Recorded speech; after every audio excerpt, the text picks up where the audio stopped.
G'day all, welcome back to Frostbite's G.I. Joe Repro.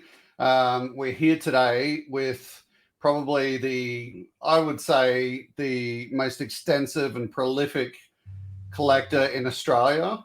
And, you know, I'll sit at my desk with a sign saying, prove me wrong.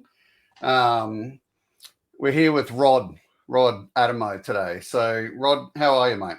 Good, mate. Thank you. You're very kind. Yeah, I've heard that said a few times. I don't entirely know if it's true or not, but it might be. I'm sure. I'm sure. If anything, I'm at least up there in the conversation. Not that it's a competition, but yeah, thank you very much. There's probably only two people that I can actually think of that could top you. Yep. One of them's Vanderbilt. Right. He's yeah. That is some crazy shit. Yep. And the other one is Jaden.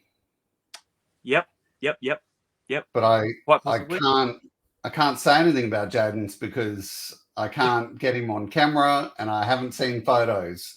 But I've seen his purchasing habits and they are extensive. Yeah, so, they tell a story. They paint a picture. Yeah. Oh,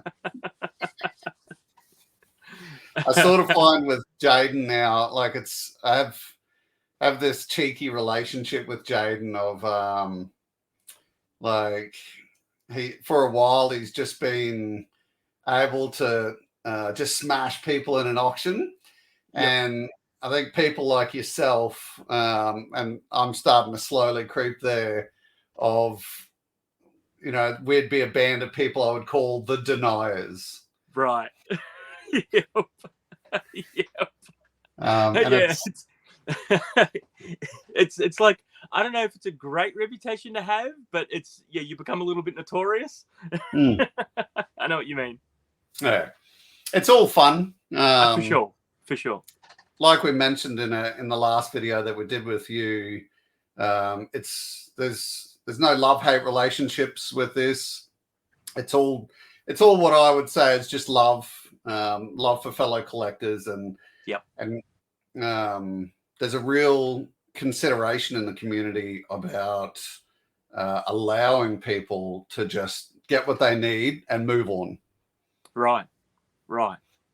Yeah. Do you experience that much? Have you seen it? I do a little bit. I don't relate in the sense that I don't know that I'll ever be done.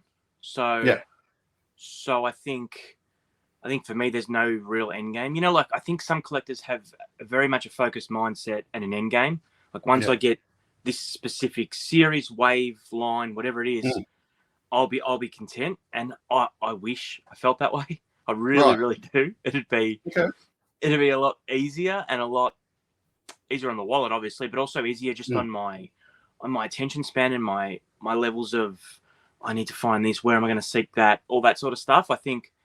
But yeah, I tip my hat to the people that are like that can get what they want and move on. Yeah, it's a trait I don't have. I am aware of that.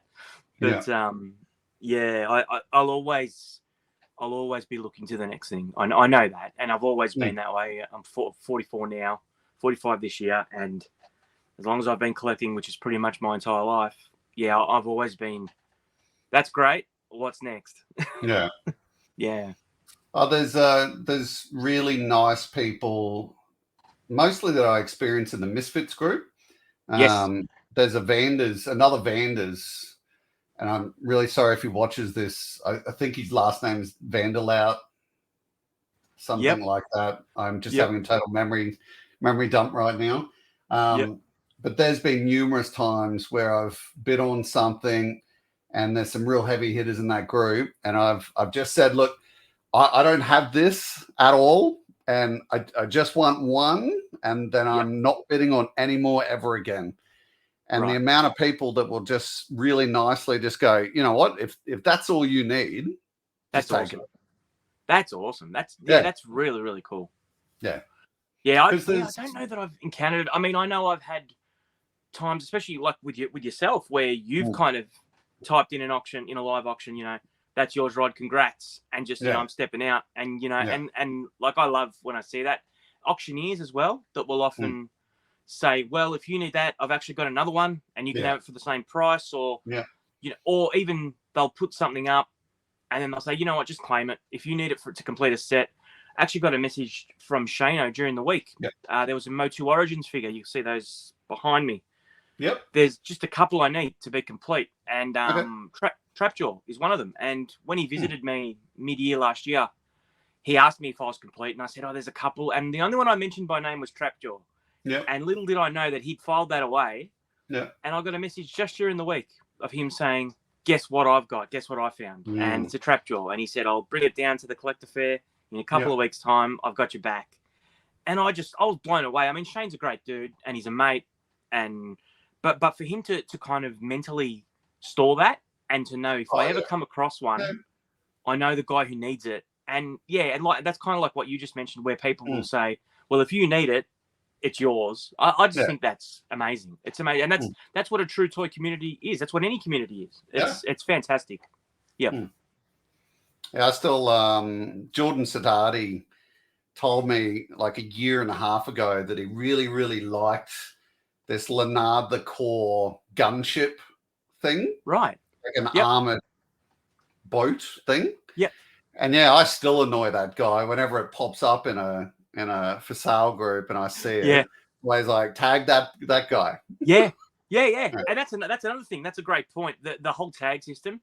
I've been tagged by you, Jordan, a million people. I get tagged all the time. I tag people all the time.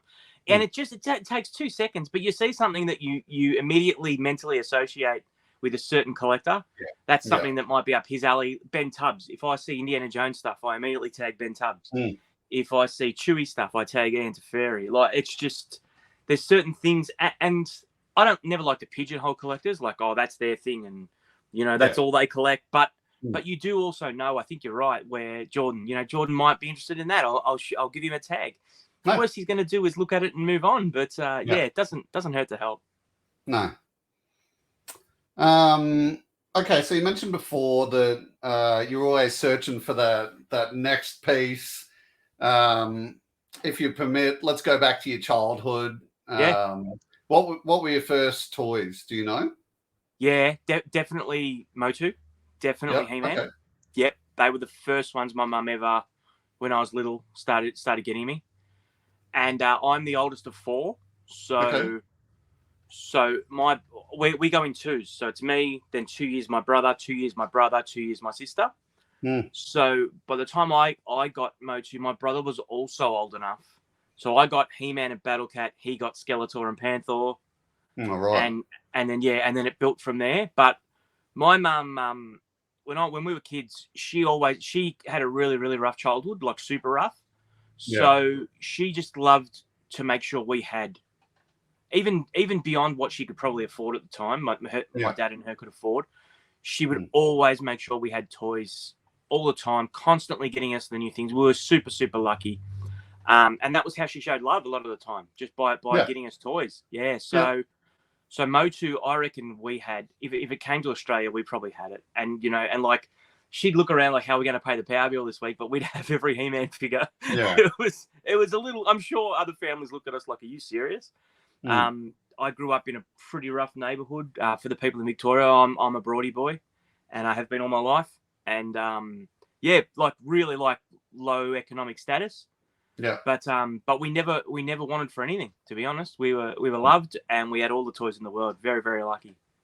So I'm sorry, I don't know Melbourne that well. What were the shops? I love talking about shops with people because shops was an individual experience may vary thing throughout the country. Yeah. So in your general reach when you were growing up, what did you have? All right, so Broadmeadow Shopping Centre had a Target and a Kmart. Actually, no, it didn't have a Kmart when I was a kid. The Kmart's in Campbellfield. So it had a Target and it had a Toy World. Yeah. And I reckon that was it until I probably got to maybe whatever age I was when World for Kids kind of came on the scene. Do you remember that? Right. You ever get that in the ACT? No. Never heard that. Essentially like a Toys R Us. But it was, we got one in the city in Melbourne. World for Kids, it was called, and it was essentially just picture a Toys R Us with different branding, and it came before Toys R Us to Australia. World for Kids, so that was an event to have a kind of a Maya-sized shop that was just toys. That was phenomenal.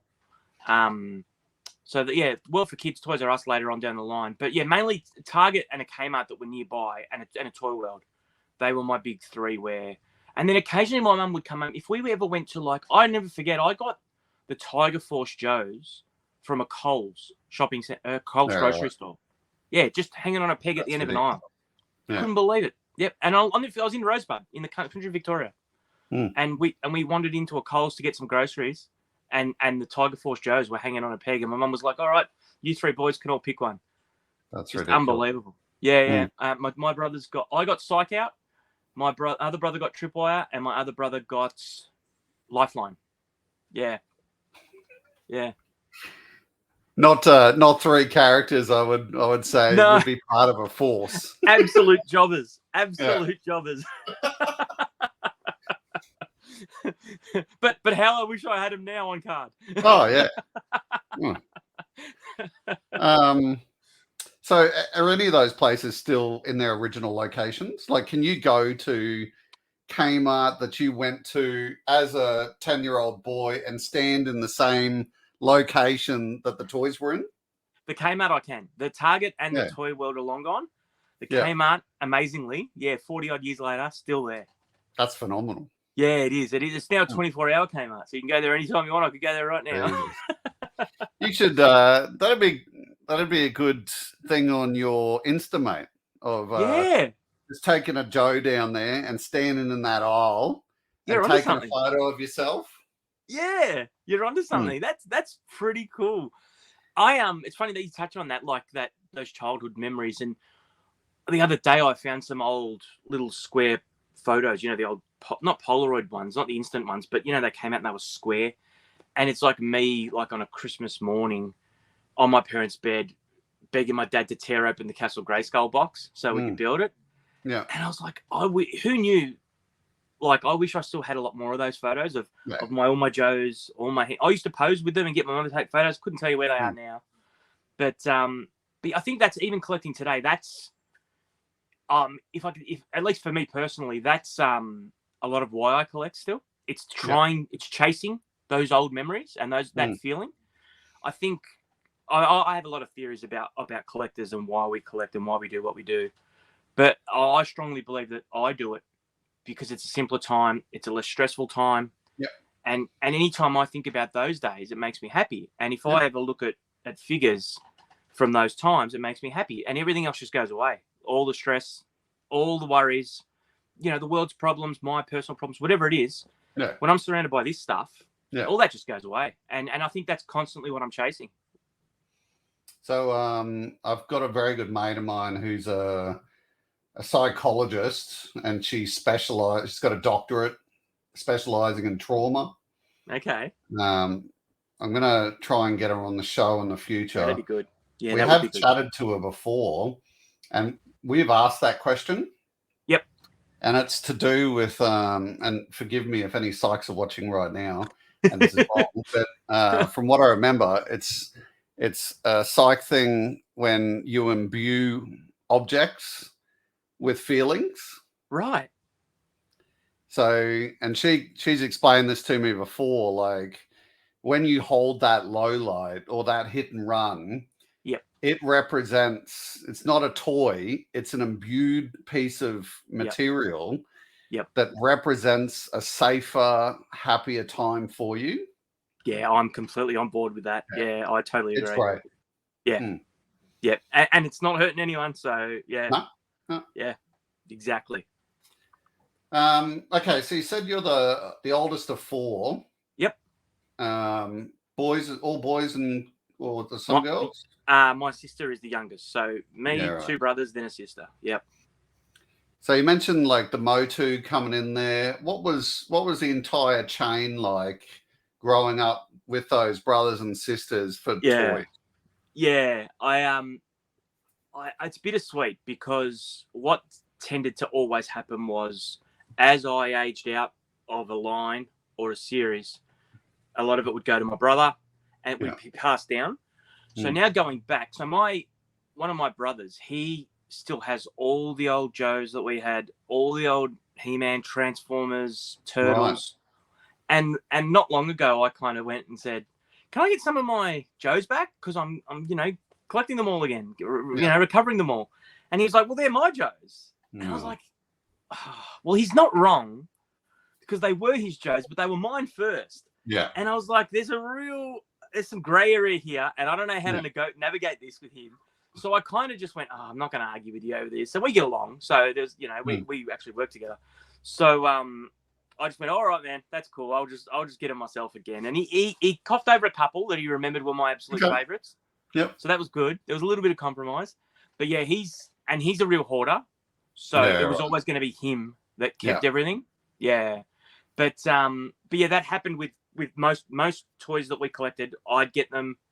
My brother would then get them. My next brother would get them. And even my sister still has. She's got like my old Emmitt Smith NFL jersey. And I was like, how did you get this? And she was like, you gave it to me when I was a kid and you grew out of it. And I'm like, did I? So yeah, just the most random things. But she was kind of on a hiding to nothing, having 3 older brothers. So she collected Joes. She wasn't into She-Ra. She was G.I. Joe's. She was Jinx, Scarlet, Zorana, whatever she could get. Yeah. Turtles, she'd always play with April, but she'd join in the playing with us.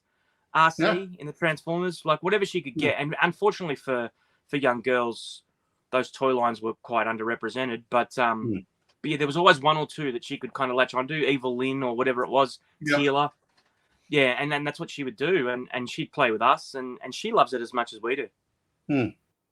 Yeah. Do you guys like, how much of a presence do they have in your today world of collecting? Like, do you get together at a family barbecue and talk about toys? We don't, not to that extent. But if I see certain things, like my brother Dean, who's 2 years younger than me, he was second born. He still, as I said, he's still got all our childhood stuff, and he'll still pick up the odd thing here and there. Like he's been picking up the New Mutant Mayhem stuff just because he finds it cool. Okay. But he doesn't actively collect stuff unless it meant a lot to him. He asked me to find a Badger for him, the Joe vehicle, the Badger, because that was his favorite vehicle as a kid. So I did that. So there are certain things where he'll still actively collect, and I'll always. They know how into it I am, and that I kind of get to do certain things promotional wise and stuff. So they'll always encourage that, and they love to chat about it when that sort of stuff comes up. But we don't talk about it on a daily. My sister is probably the most. She'll come to the comic conventions with me and my family, and she gets right into it in that regard. Yeah. But yeah, it's not dominant, but the way it is for me with them. Yeah. But they do still love it though. They'd probably love coming to your house though and walking through the collections. You're exactly right. Right. This is where they get their endorphin release and they get their memory triggers. Yeah, so they don't feel a need, I think, to have it at their place because they can come here and get it. Yeah, but that's good. Yeah. Okay, so you had those toys. You were given those toys as a kid, and then you've gotten a bit older. Were you like me and got to 23 and were heavily interested in booze and women and sold off your collections and because you needed that money for booze and women? Absolutely. And I'd probably even say my first serious girlfriend when I was, late teens was like, what is this stuff? And then I was like, oh, better get rid of it, Yeah. So you seem cool. yeah, definitely. And then had absolute regret. You break up and you go, what was I thinking?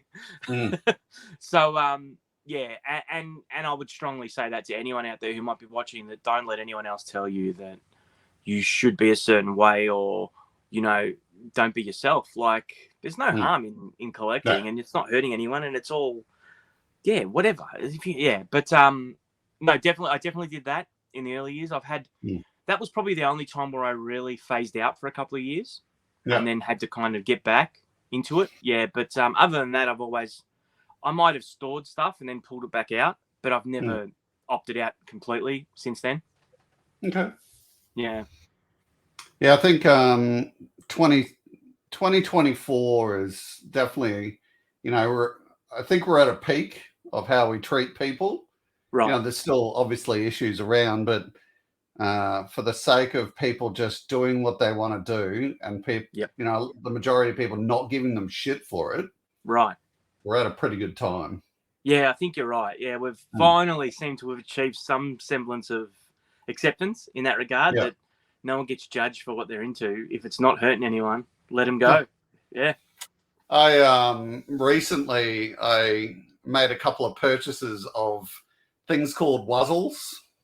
Oh, okay. The animal combo things? Yeah. Yes, I remember those. Because I remember the cartoon as a kid, and I really liked the cartoon. Yep. So recently I bought some off Tony B. Yep. And, you look at Tony B and you would not think that guy is the Australian Central Repository for Wuzzle-related gear. Right. Like, he's got the full head tattoos. He's got the mohawk. Yeah. He's a big dude. Yeah, absolutely. But, yeah, he's got a crap load of Wuzzle stuff. Amazing. Yep. And he's got Punky Brewster, and he's got Strawberry Shortcake. Yep. All He just got a heap of Shopkins in. Yep. It's amazing. Yeah, it's incredible. Yeah. Yeah, I pulled those. I got those sent to me, and I showed the boys. And very, unsurprisingly, Adam went, "Oh, that's interesting," and Aaron just flat out started calling me names. So amazing. But all with love, right? Oh yeah.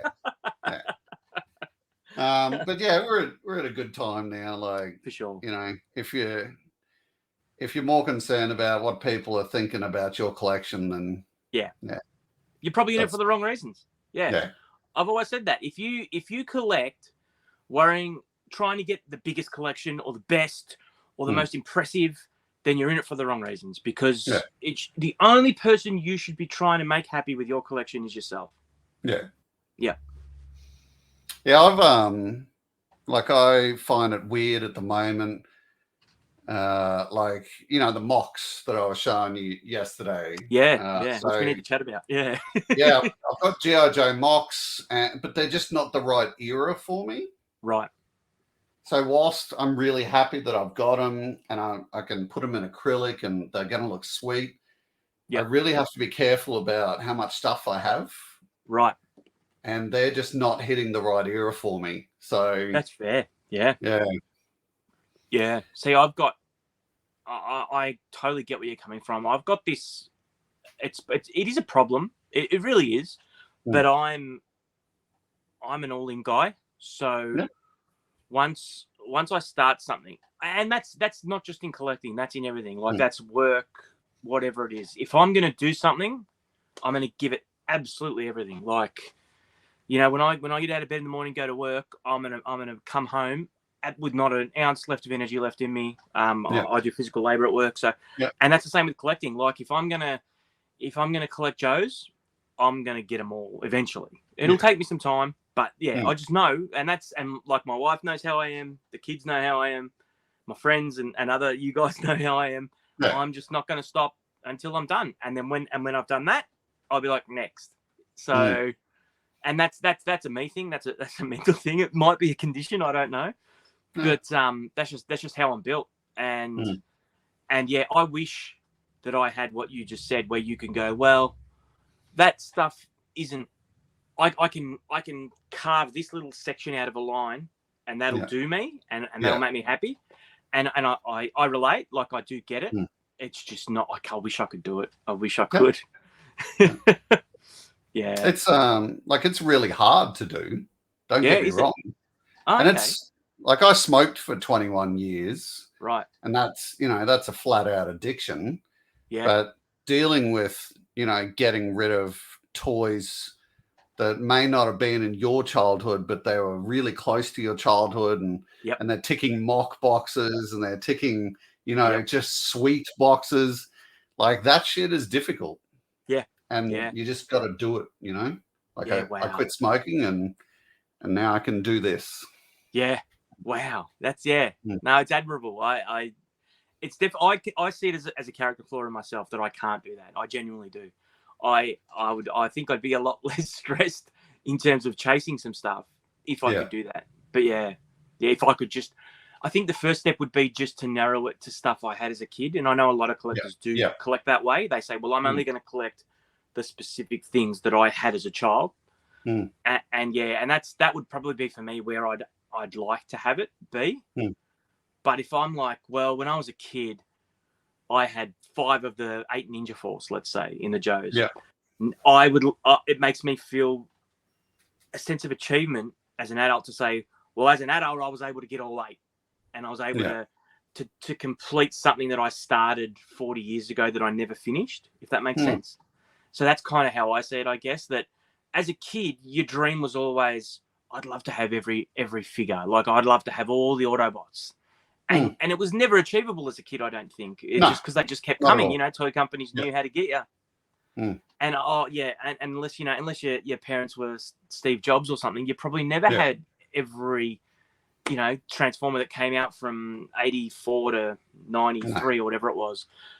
And I think as an adult, you can kind of try and kind of achieve something that you weren't able to as a kid. And I think that's a lot of the challenge for me. And I love that. I love, saying, well, I've been successful enough in life that I can do this now. And it's a sense of achievement. Yeah. Yeah. I've had this conversation with Adam and Aaron a couple of times. Like, I've just recently, over the past year, finished a 27-year career in the military. Yeah, wow. And that was hard yakka, and I'm glad it's done.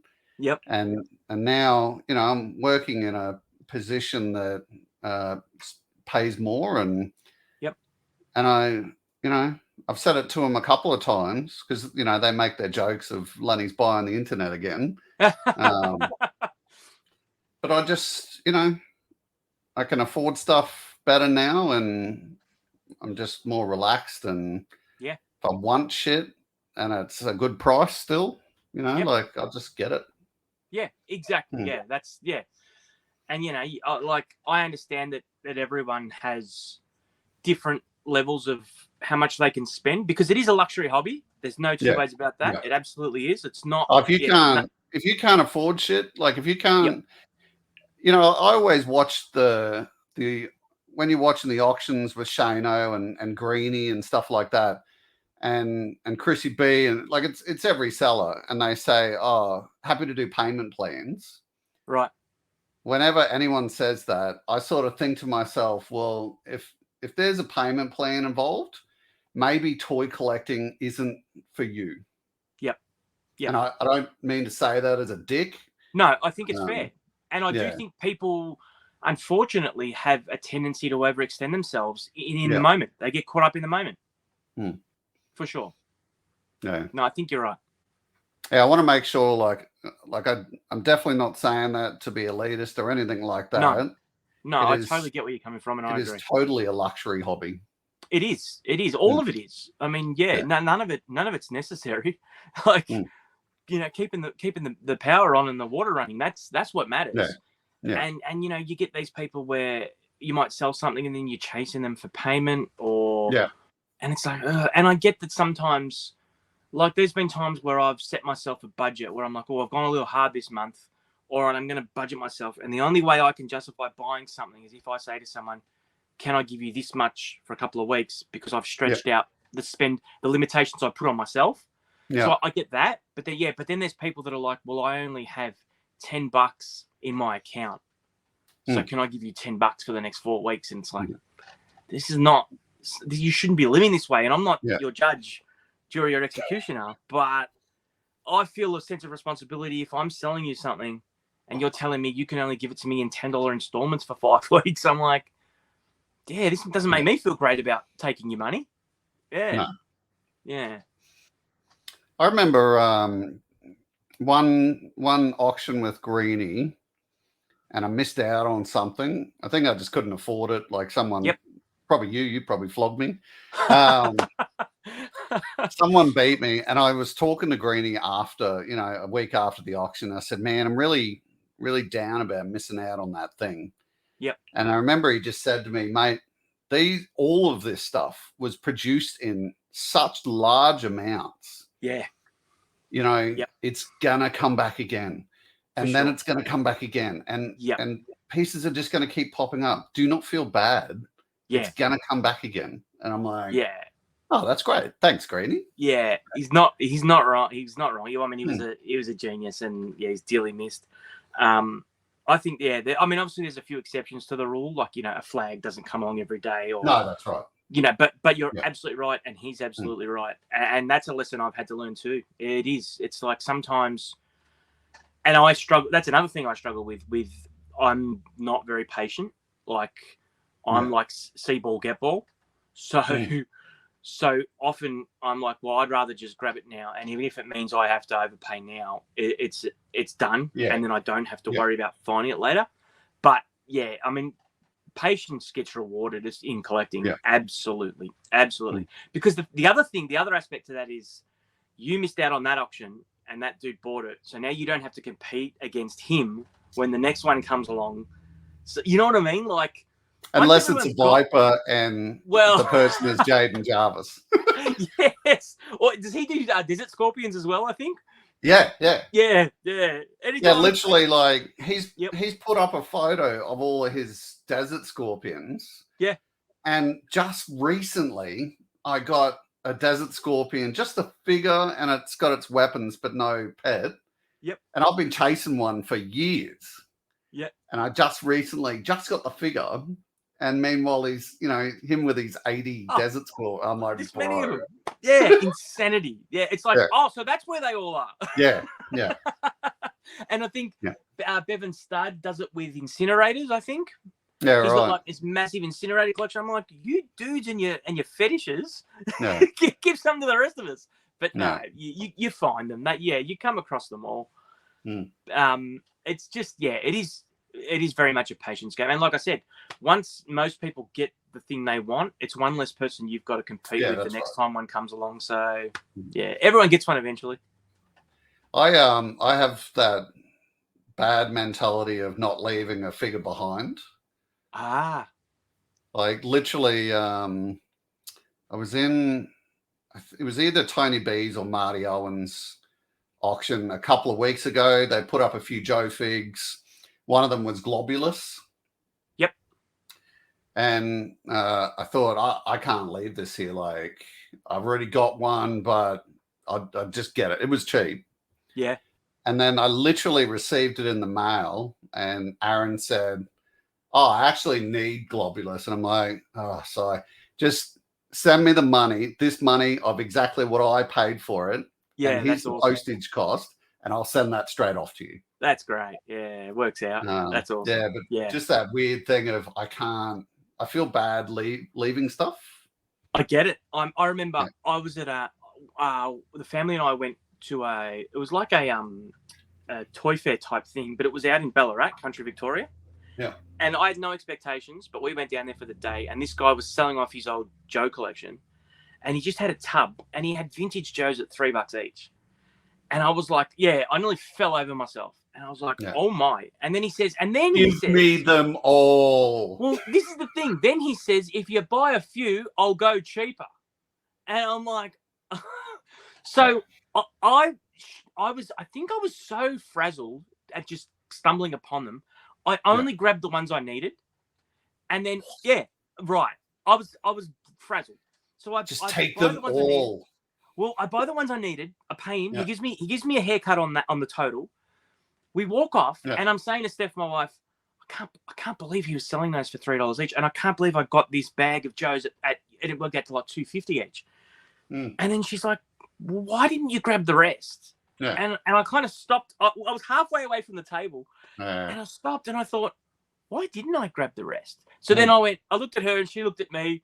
And she just turned around, and I just turned around. We went back. I said, mate, I'll just take the rest. I'll give them to mates. I'll part them out. I'll do whatever. But this is too good to be true. I can't. Yeah.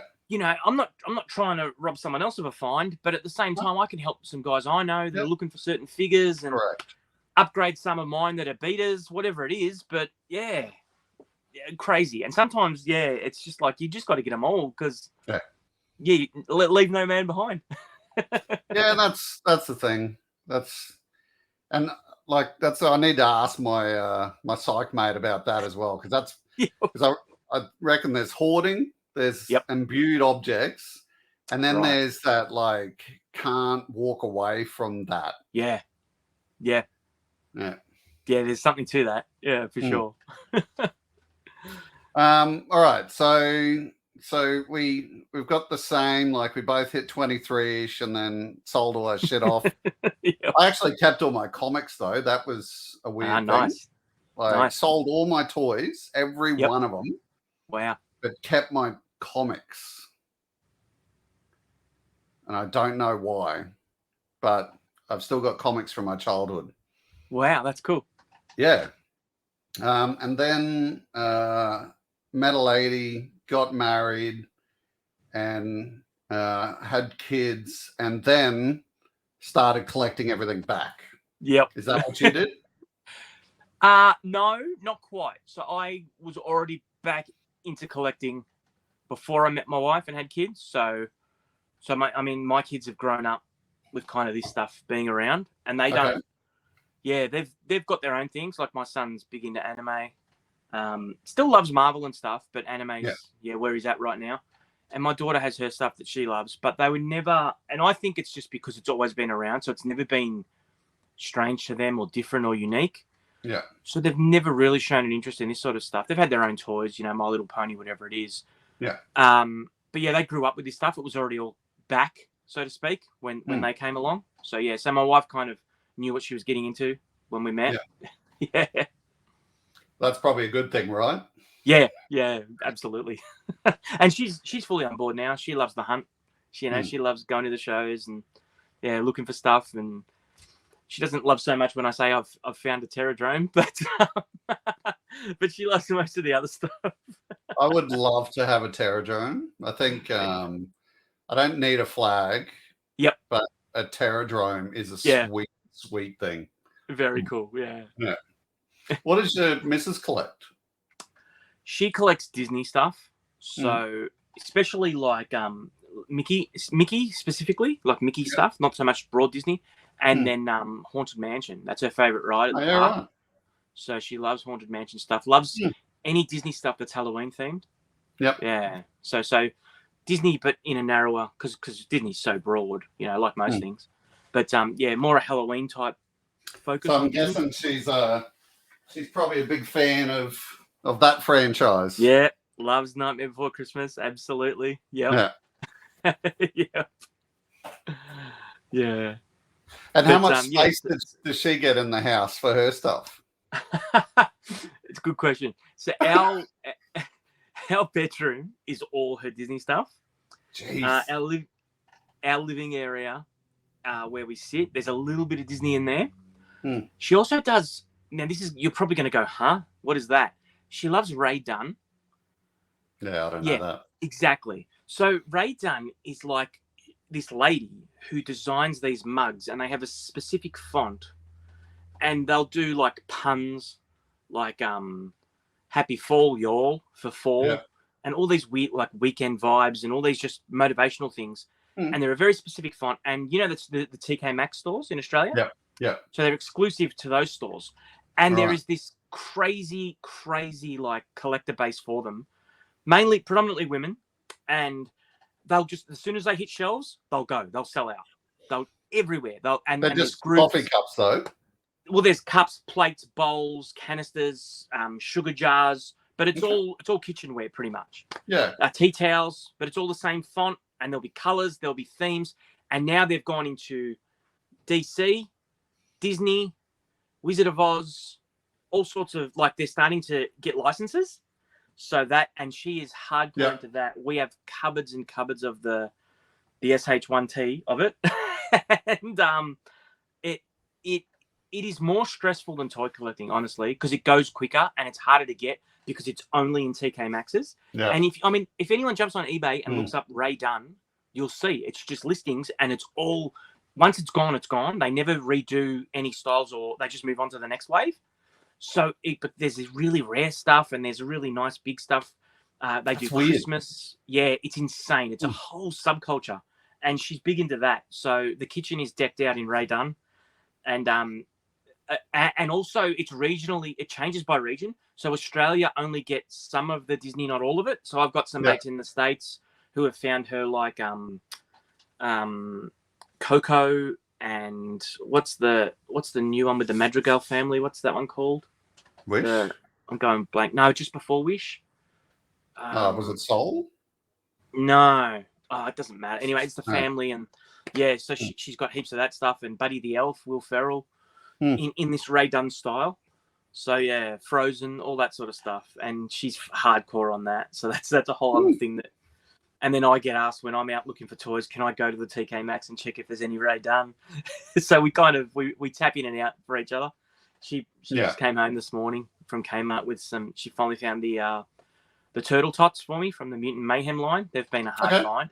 Yep. Finally just found them this morning. So yes, that's a win. Yeah. All right. Okay, so we're going to be like 25-ish or 28-ish, getting your shit back. Yep. And you got married, had kids. Yep. And we've seen the current. So if you're watching this now and you want to have a look through Rod's collection, just check out the last live that we did, and get a pretty good look at Rod's collection. That's the current. So what's the future, mate? So you said like you're just going to finish something and then go on to something else? Yeah. So my perhaps futile projection is that at some point, my kids are now 10 and 12. So I'm like, well, I've only just got to keep finding room for about another 10 years. Yeah. And then I should gain 2 whole rooms of collection space, right? Does that make sense? No? It sounds dangerous, is what it sounds. So that's my rough plan, is like pretty soon I'll have 2 full rooms of collection space opened up to me. But no, I'm honestly at a point where I am pretty chock-a-block. I am. Yeah. But I do manage to seem to find, and we talked about this, on the last live we did. I'm not emotionally attached. Some things I am, but other things I'm not. So there's stuff where I can say, well, if I want to get this, I need to get rid of that, and I'm okay with that. I can certainly do that. I can detach myself emotionally from certain waves, lines, whatever it is, and just move on to the next thing and say, all right, I had my time with that, and it brought me a lot of joy. And now it can bring someone else some joy. And I can, as I said, sell that stuff and put that money back into the hobby and just keep going on to the next thing. And that's kind of, that's the hobby in itself for me in a lot of ways. So that's probably the future, is to just sell to buy. Yeah. And then always have my certain things that I just unequivocally will not sell. I mean, there's stuff here that I've had for 25, 30 years, and I'm still just as in love with as when I got it. Yeah. And then there's stuff where I walk past it and I look at it and I think, why did I buy that? That's so out of place in my collection, or I'm never going to finish that line, even though I thought I could. It's a pipe dream. Some of that stuff's just too far gone now, too rare, too hard to get, whatever it is. And I don't care about that line enough to pay the price for those, whatever the asking price is for the things I need. So I'll just say, and as I said earlier, I'm an all-in guy. So if I come to the conclusion that I will not complete that line for whatever reason, then I'm okay to get rid of the ones I do have. Yeah. So that's probably a lot of the future too, is streamlining what I won't complete and continuing to complete the stuff I feel I can. Yeah. Yeah. That's probably the future. That line for me was Brave Star. Ah, okay. So I really liked Brave Star when I was a kid. Yep. And I picked up a few figs through Greenie's auctions. Yep. And I just I was happy with what I had, but I wasn't stoked. Right. And I found it was spending more time in the box. Like I was just packing it away. Yep.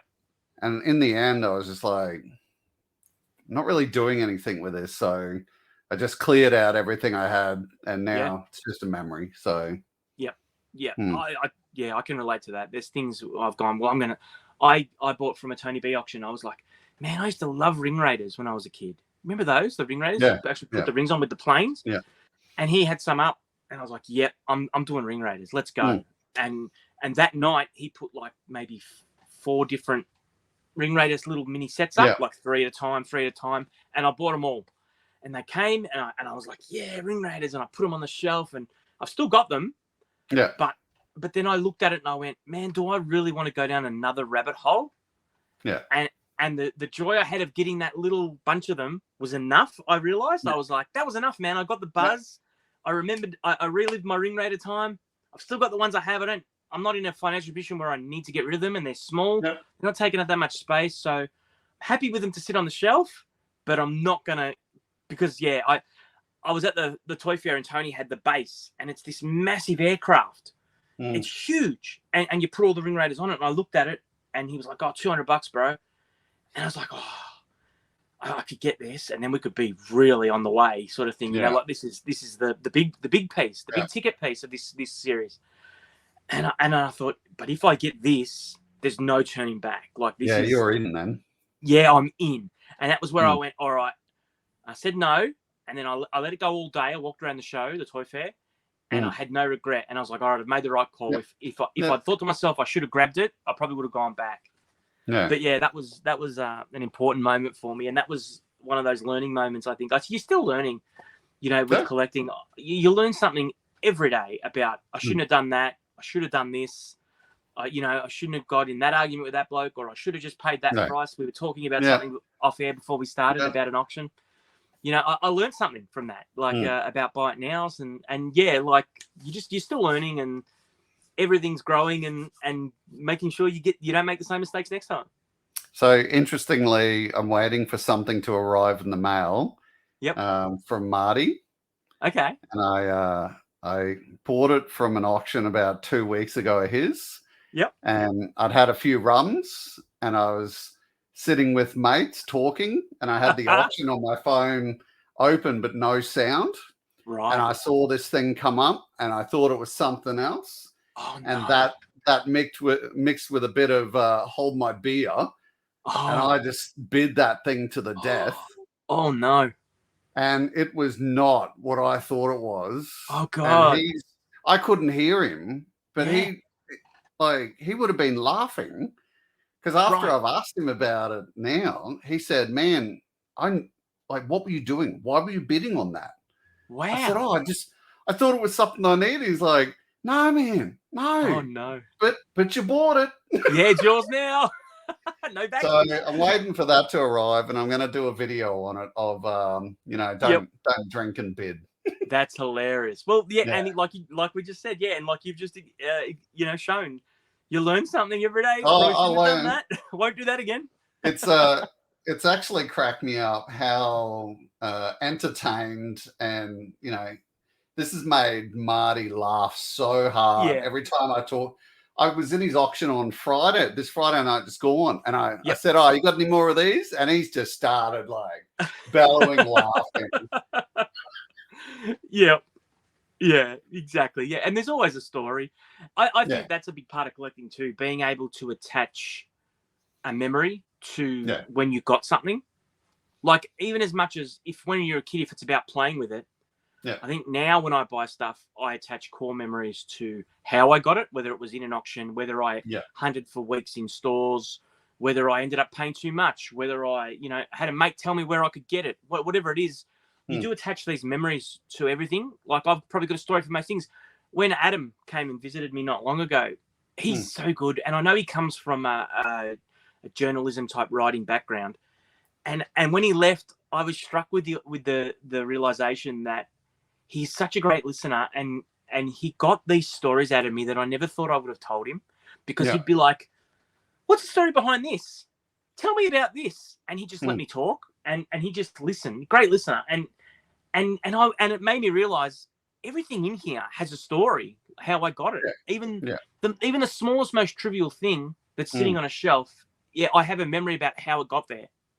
And I reckon that's really cool, because you kind of, it's almost like a photo album, like where you look at a photo album, you go, oh, where was that? Oh, that was when we went down to there or whatever. And I think with a collection, it's very similar. You were so, like the Terradrome, I'll always have the story of how I got it, or the flag, or whatever it is, good or bad. There's a story. Yeah. It's just life in general, mate. Like, the stories are good. Never forget the stories. No, exactly.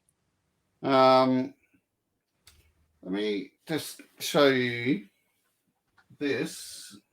So I got 2 things off Marty. Oh, not Marty, Tony B a couple of weeks ago. Yeah. Sky Commanders. Awesome. Do you remember that? I do not. So they're effectively like it looks like the old Joe. They're the size of mask figures. Right. And there were G.I. Joes that had backpacks kind of like that would go on ropes and traverse. It reminds me of them. That is cool. I do not recall these. So these were obviously what, 80s, late 80s? 90s? Let me find it. It's a Kenner product. Yep. From this one's 1987. 87. Wow. Yeah. So around about the same time as Joe's, Dino Riders. Yep. Mask. Yeah. Yep. Mask. Yep. So I do remember having a couple of these as a kid. Yeah. So, but yeah. That is cool. That is very cool. That. And then this classic. I've got, watch this, mate.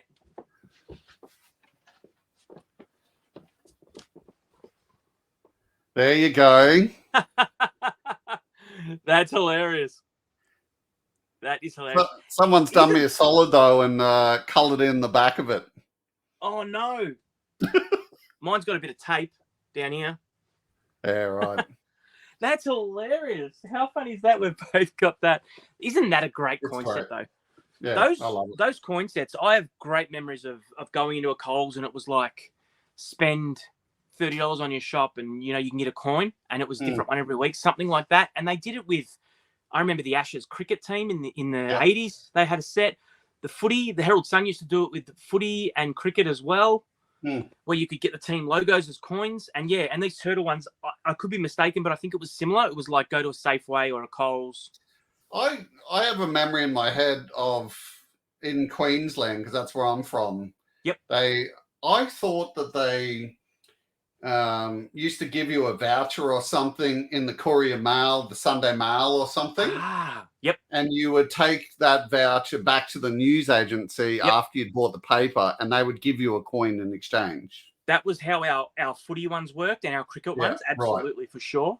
Yeah, I could be wrong, but I feel like the Turtles ones were a grocery store and it was like 1 or 2 a week. But I could be wrong. But yeah, you're absolutely right. There were newspaper ones for sure. Yep. Yeah. Yeah. If you're watching this now and you know where those coins come from, I would absolutely love to hear that. Yeah. It's something that's not firm in my brain of where they came from. Yeah. But I remember and I do, like, that's a set I got from Tony B, but I do have my original coins from my childhood, which is pretty cool. Awesome. Oh, that's cool. Yeah. Okay, so we've covered your future. Just the rando questions I like to know. So what about customizing? What do you think about customizing? I don't mind it. I get edgy about it is when people don't declare. And I know you're big into repro and you always declare and you make it clear that it's repro. My big concern is when people don't, and I think the technology is getting so good that it's getting harder and harder to tell. And that's a slippery slope, I think. I guess that's I'm at a point with my Star Wars collection that I try and keep real weapons out of my cabinet. Oh, right. Because like some of the repros that I'm starting to do, and I purposely try and do the right thing.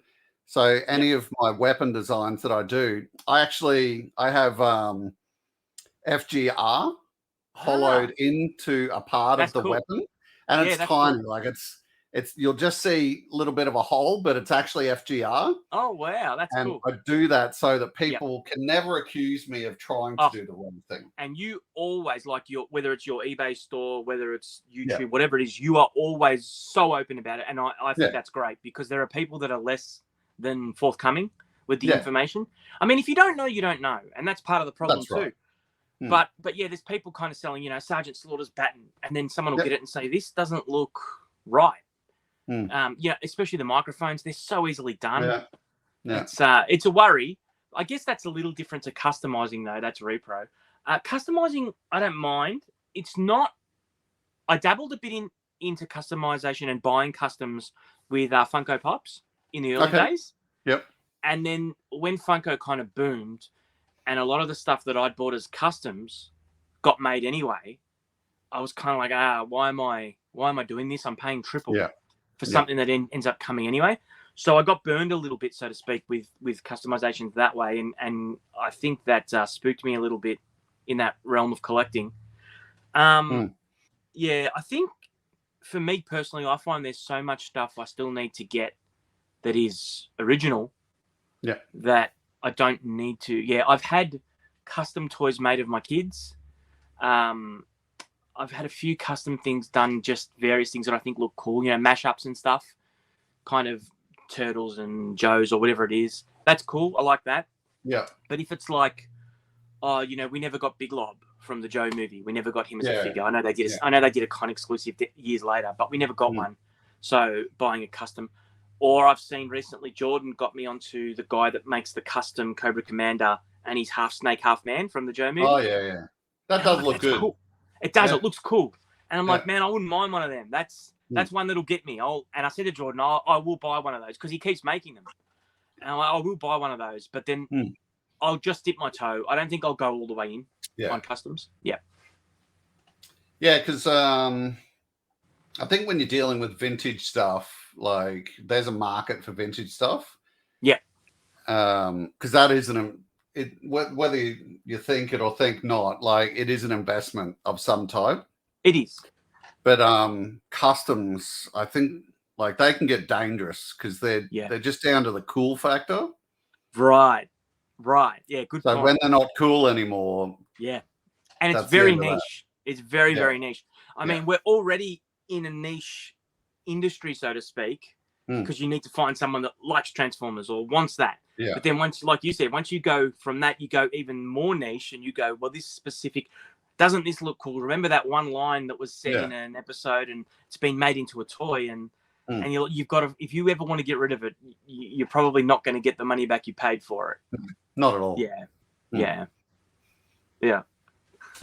All right. Well, look, thanks very much for joining us today. Why don't you tell us about your Instagram? Yeah, sure. It's down here. You can see that's my Instagram, that Aussie Collector. Up until January 1st of this year, I was doing a post a day, and I maintained that for maybe 4 years. Yeah. And I made a New Year's resolution that I always had in the back of my head maybe I was spamming people, and it was never for lack of content because there's enough here that I can just keep doing one post a day, probably till I kick it. But I just worried that I was spamming people, so I've scaled it back. I'm trying to just do a post when I feel like it this year. Yeah. But it is still very active, and if people want to give me a follow, I love it. I love getting involved. I love when people comment and tell me about memories or stuff they've got, stuff they're looking for. I'll occasionally post if I find a really good deal. My post today, I posted a post this morning about, now this is speaking of niche, Bluey. You know the dog Bluey. So yesterday, Bunnings Warehouse did a cross promotion with Bluey. So in the show Bluey, the Bunnings is called Hammer Barn. Okay. So that's the running gag, and they did this whole episode of Bluey where they were chasing these garden gnomes that look like all the Bluey family, and there's 4 of them. And Bunnings in Carrum Downs changed the whole store into a Hammer Barn. Yeah, this happened yesterday. Yeah.